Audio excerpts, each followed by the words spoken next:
this area is moving so fast. I would love to get a copy of his slides. There are things and recent studies at a local level that I am not aware of. In a sense, they contextualize what I have to say today. Political centralization, important for a variety of reasons, primarily as a context for taxation, provision of public goods like protection of citizenry, which I will spend a lot of time talking about today, control of immigration, infrastructure development, and things of that nature. Now, by the end of the quote unquote pre-colonial era, I hate that term pre-colonial, as if nothing came before it and that demarcates the beginning of something. Europe's more centralized than Africa. Might this help explain differences in income?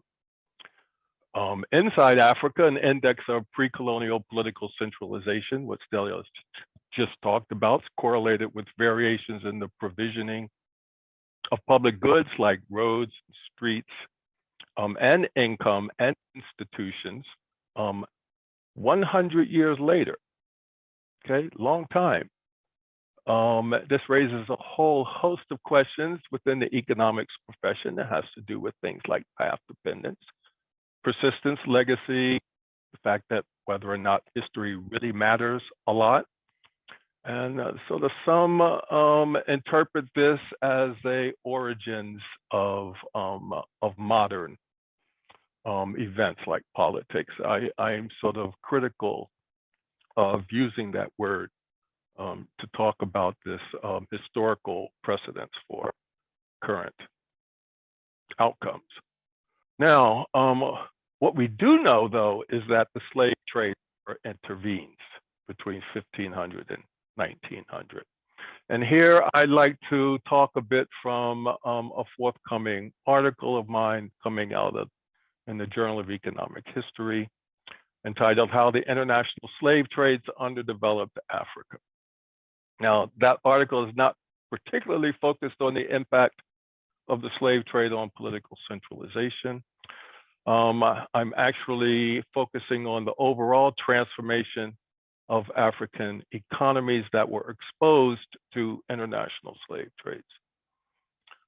And I want to see how the social structures and cultures responded to the exposure of capture and the trade and the wealth created by slave capture.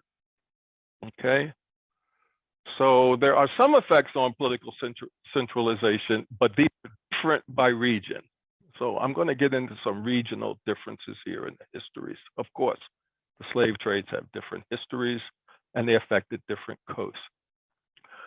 But the most interesting finding is how exposure to the slave trade spread interlocking bundles of institutions, and only one of which was sometimes centralization. But it gives us a sense of what centralization is being correlated with in some regions. So it's this interlocking bundle of institutions and rights that I'll be most interested in. So how do I get this? Well, I develop an index of what I call travel time to the nearest slave port, and I use this to capture exposure to international slave trades. The idea here being, the quasi-natural experiment being that the slave ports are established in accordance with the natural ports and harbors along the coast, not with the characteristics of the societies that they're going to interact with. So therefore, the distance between those societies and these ports is not picking up anything about the structure of these societies other than their proximity to these ports. And then I look at to see if the proximity to these ports varies or changes the characteristics of society. So I build this travel time, a lot of work, get some estimates of walking and head load rates of walking, traveling over the terrain, add in canoe speeds and river velocity, control for up and downhill effects on rates of travel, and include measures of the tsetse fly's suitability to capture the possibility of using horses and camels. Okay. Here's what I get. Average travel time to the nearest slave port for societies in the ethnographic atlas. I take the cell measures from the ArcGIS estimate of distances between cells in a grid that covers Africa and these ports. And I aggregate them for each ethnicity that we find in Murdoch's ethnographic atlas. And these are the hours of travel. The darkest one is 404 to 595 hours. Okay, I do that for the transatlantic, Indian Ocean, Sahel ports. Okay. Now, first I look at exposure of societies to international slave trading. Polygyny as a property right over women and wives, excuse me. Inheritance rules that favor the retention of wealth within the nuclear family as opposed to the clan or the tribe, family-based wealth. Hereditary succession in local politics that I coin as landed aristocracy, and political centralization beyond the local level. And this is our measure of centralization that's used in the literature. Now, here are some findings on singular rights when I look at changes in singular rights as the society is closer or away from a port. For all of Africa, and this is a general result, exposure to slave trading spread African slavery. Okay, now, the second one is for all of Africa, exposure to slave trading spread African slavery and polygyny together. And this is a very, very strong result, which is why I present it to you as if it's a singular right. It's always there. Proximity to trans-Saharan slave ports reduced political centralization, especially in West Africa. And there's no systematic effect on political centralization along the Indian and Atlantic Oceans. Okay. So that's one set of results. And you can see the regional variation in the effects of the slave trades. And here I use some data from Nunn and Washington on data on the origins, the spatial origins of exported captives.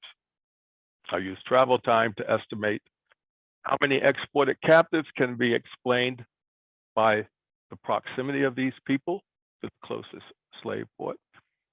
Then I look to see if this estimate of exported captives that's correlated with proximity to ports is correlated with the probability of those people subject to capture adopted slavery.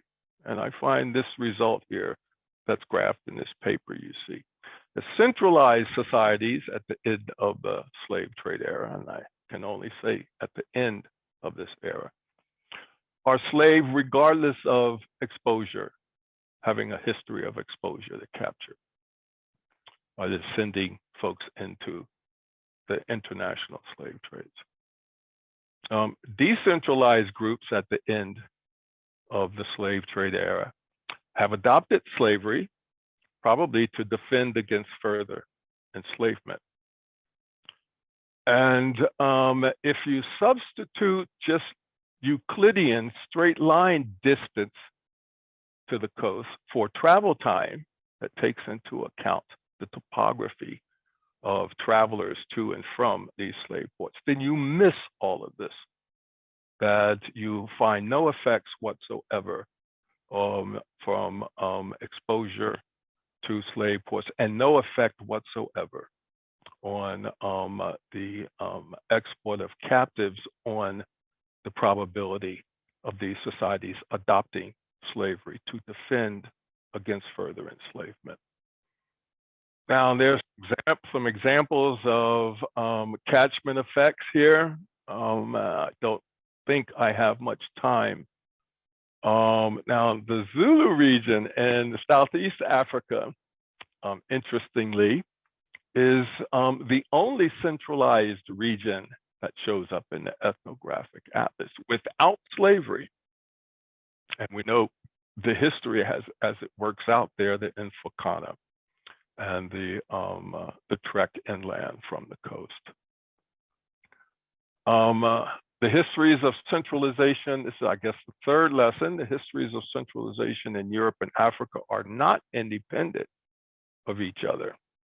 Centralization in Europe is expanding the slave trade as European centralized empires spread out across the world. And this process is influencing centralization and development in Africa. So be careful about interpreting this as a sequence in the development process, where Africa coming earlier than Europe. Historians wouldn't make that mistake, but economists could. And going forward, centralization in West Africa is closely tied to slavery, polygyny, inheritance patterns, and landed aristocratic control. So it provides a context for the history of labor and unfree labor under colonial occupation. It's a context within which customary authority is established and the shape of that customary authority that is established under colonialism. And customary authority is still influential across Africa today.